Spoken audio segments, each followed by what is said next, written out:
శివ పార్వతులేమో ఈ దంపతులనిపించాలి, ప్రతి సంసారంలో మా కథలే వినిపించాలి.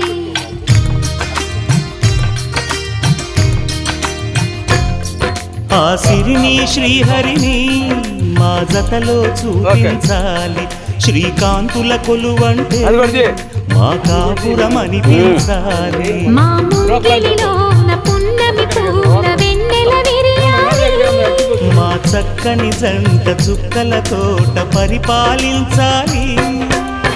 కలలో ఇలలో ఏ కన్నకి ఇలాంటి పతి రాడనిపించే వరుణ్ణే వరముగా ఇవ్వండి, కని విని ఎరుగని వేడుకతో వివాహం జరిపించాలి.